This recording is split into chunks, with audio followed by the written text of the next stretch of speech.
इसी 16 सितंबर को बिहार के अंदर एक ज़िला पड़ता है माधेपुर ज़िला।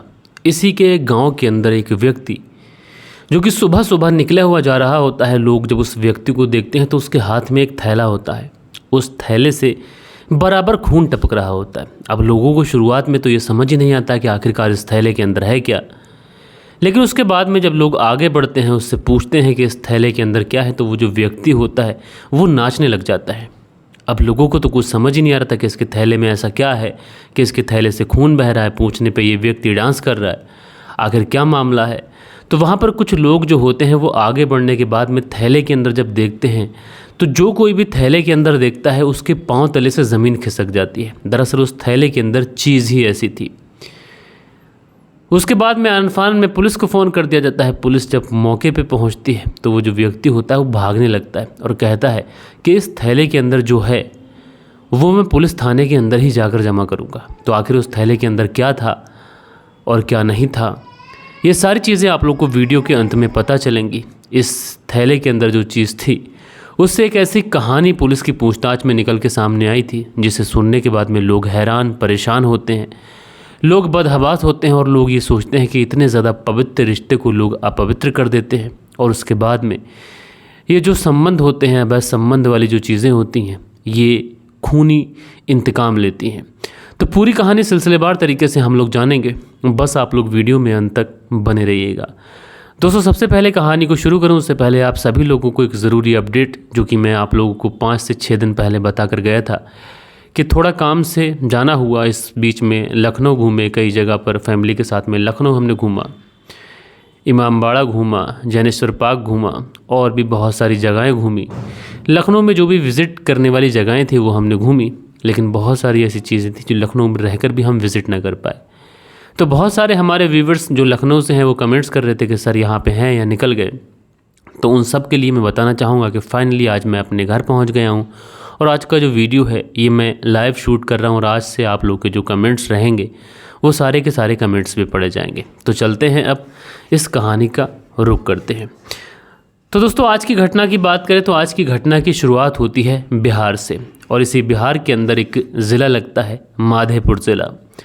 और इसी माधेपुर ज़िला के अंतर्गत एक थाना आता है श्रीनगर थाना, और श्रीनगर थाने के अंतर्गत एक जगह पड़ती है जिसको रामनगर महेश पंचायत के नाम से भी जाना जाता है। और इसी में एक छोटी सी जगह है पजौरिया टोला, और यहीं पर 16 सितंबर साल 2024 यानी सोमवार के दिन सुबह सुबह का वक्त था। लोग जब अपने घरों से घूमने के लिए निकलते हैं, लोग टहलकदमी करने के लिए निकलते हैं, कुछ लोग अपने खेतों पर जाने के लिए निकलते हैं। तो देखते क्या है कि एक व्यक्ति जिसका नाम अर्जुन शर्मा है, जो कि इसी इलाके का रहने वाला है, इसी गांव का रहने वाला है, उसके हाथ में एक थैला है और इस थैले से खून टपक रहा है। और ये जो व्यक्ति है मदहोशी की हालत में वहाँ पर रोड पर चल रहा है। अब लोग इसे आवाज़ दे के पूछने की कोशिश करते हैं कि अर्जुन, तुम्हारे इस थैले के अंदर क्या है, आखिर इससे खून क्यों टपक रहा है। तो जो अर्जुन होता है किसी की बात का कोई जवाब नहीं देता है, बल्कि उनकी तरफ हल्का सा डांस का इशारा कर कर ये फिर से चलने लग जाता है। अब लोगों को तो समझ ही नहीं आ रहा था कि आखिरकार इसके थैले के अंदर ऐसा क्या है क्या नहीं है। इसकी वजह से लोगों के मन में उत्सुकता होती है, लोग आगे बढ़ते हैं, इसे रोकते हैं और रोकने के बाद में जब इस थैले के अंदर देखते हैं तो हर किसी के पांव तले से ज़मीन खिसक जाती है। दरअसल इस थैले के अंदर कुछ और नहीं बल्कि इसकी ही पत्नी पूजा देवी, उसका कटा हुआ सर था और इसके हाथ में थैला, उसके कुंडे और उसके बाल थे, और जो सर था वो थैले के अंदर था। उससे लगातार खून बह रहा था, जो खून रोड किनारे गिरता चला जा रहा था।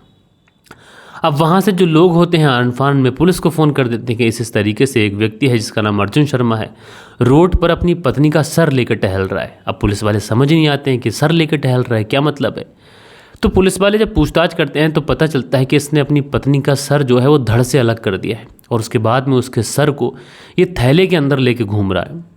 अब पुलिस वाले जब ये बात सुनते हैं तो उनके तो पांव तले से ज़मीन खिसक जाती है, क्योंकि इस तरीके के मामले बहुत कम देखने को मिलते हैं। इस तरीके का मामला पिछली बार मैंने आप लोग को सुनाया था कि एक भाई अपनी बहन के सर को रोड पर लेकर घूम रहा था और उसने अपनी बहन का सर काट दिया था।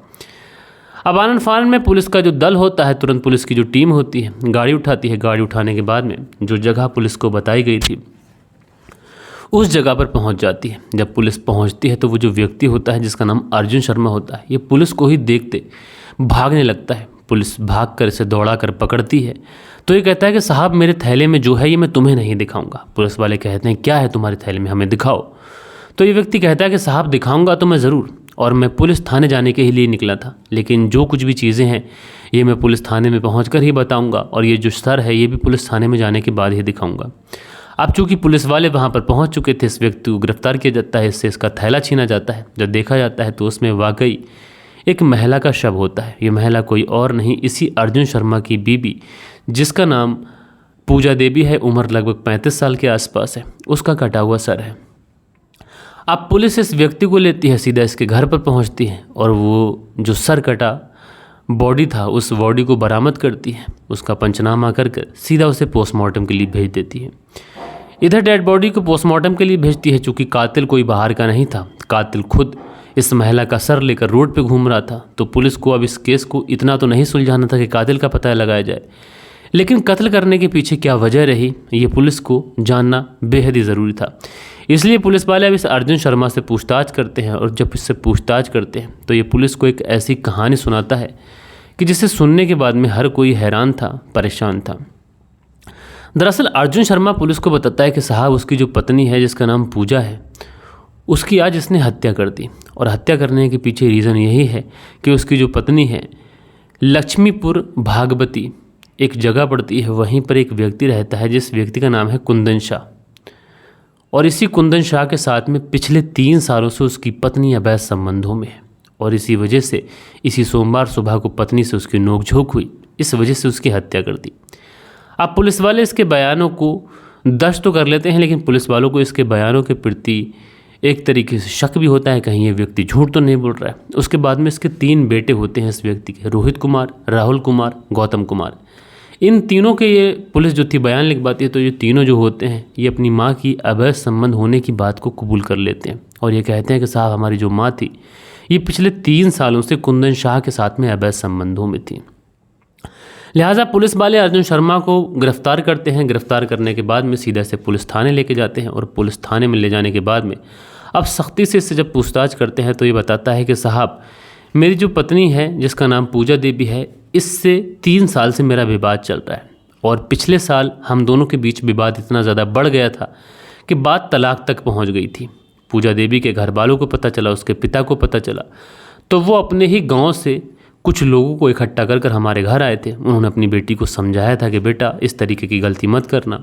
मुझे भी समझाया गया, चूँकि मेरे बच्चे हैं, मैं सोच रहा था कि मेरा जो परिवार है वो टूटे ना, इसलिए मैं भी समझ जाता हूँ। और वो अपनी बेटी पूजा को भी समझाते हैं, कहते हैं कि तुम जिस तरीके की चीज़ों में इन्वॉल्व हो ये चीज़ें तुरंत के तुरंत छोड़ दो, क्योंकि इस वजह से तुम्हारा घर परिवार टूट जाएगा और हमारी भी समाज में बड़ी बदनामी हो जाएगी। उस समय तो जो पूजा होती है ये अपने पिता का कहा मान लेती है और अपने पति अर्जुन शर्मा के साथ में रहने लग जाती है। लेकिन जैसे जैसे वक्त गुजरता है ये अर्जुन शर्मा के साथ में फिर से उन्हीं तरीके के संबंधों में चली जाती है। जब कभी भी अर्जुन शर्मा घर से बाहर जाता तो उसकी जो पत्नी है तुरंत इस कुंदन शाह को बुलाती और उसके साथ में शारीरिक संबंध बनाती, और ये सारी चीज़ें इस पूजा देवी के तीनों बेटों जिसका नाम रोहित कुमार, राहुल कुमार, गौतम कुमार, इन तीनों को पता था।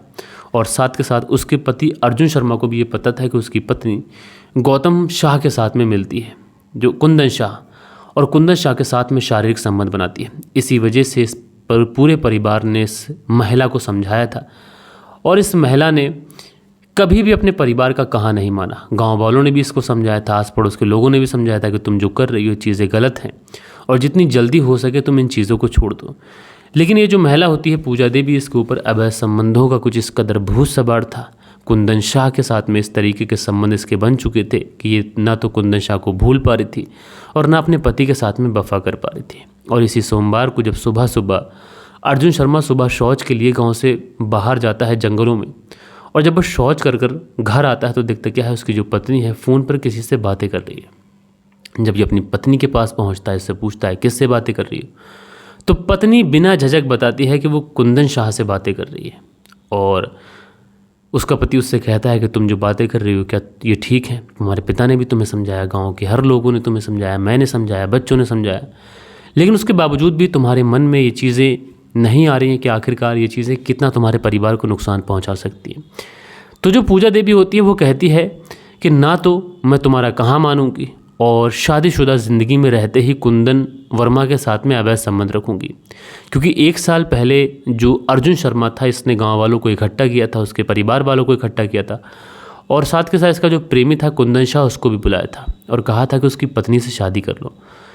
लेकिन ये जो महिला थी पूजा देवी, ये अपने पति के साथ भी रहना चाहती थी और शादीशुदा ज़िंदगी में रहते हुए कुंदन शाह के साथ में अवैध संबंधों में रहना चाहती थी। यानी सारा इसका खर्चा पानी, इसकी बीमारियों पे खर्च, इसका सब कुछ जो लेन देन है वो अर्जुन शर्मा करे और ये अपने जिस्म की भूख मिटाए कुंदन शाह के साथ में। इसी वजह से इसका जो पति था अर्जुन शर्मा इसी सोमवार को अपनी पत्नी से काफ़ी ज़्यादा लड़ने झगड़ने लगता है। पत्नी सीना ठोक कर कहती है कि मैं उससे ऐसे ही बात करूँगी, अगर तुमसे कुछ कर मिलता है तो तुम कर लो। इसी बात से अर्जुन शर्मा इतना ज़्यादा गुस्सा हो जाता है, इतना ज़्यादा आग बबूला हो जाता है कि वो घर में ही रखा हुआ एक हंसिया उठाता है और उस हंसिए से अपनी पत्नी के सर पर वार कर देता है। उसके गले पर जब तक वार करता है कि जब तक उसकी मौत नहीं हो जाती।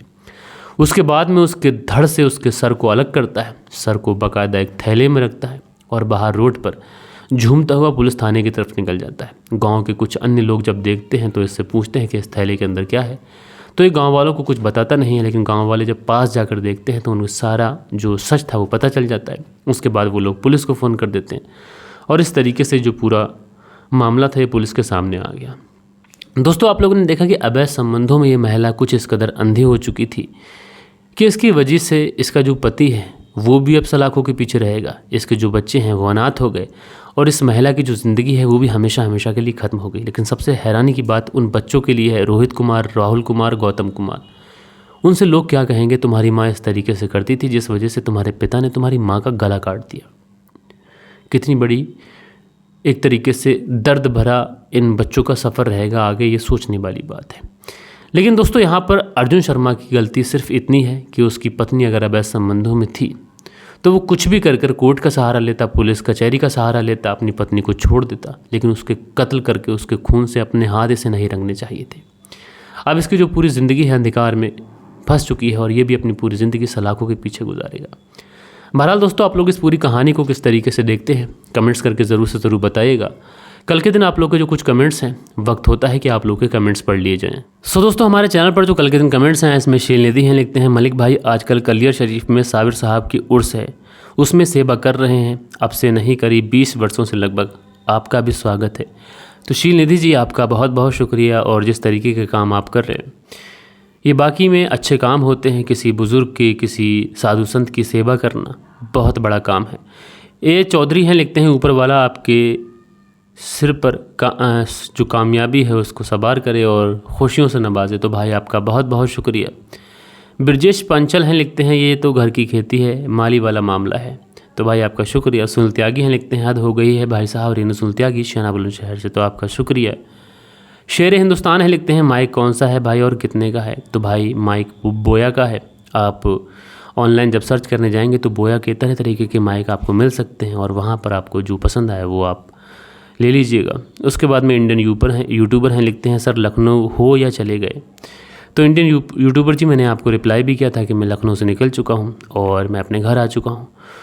तो बहुत सारे ऐसे व्यूवर्स थे जो मुझसे मिलना चाहते थे, लेकिन मैंने किसी को बताया ही नहीं था कि मैं लखनऊ आ रहा हूँ, क्योंकि इतना समय मेरे पास नहीं था कि मैं लोगों से मिल पाता, अपने फैन से मिल पाता, अपने दोस्तों यारों से मिल पाता।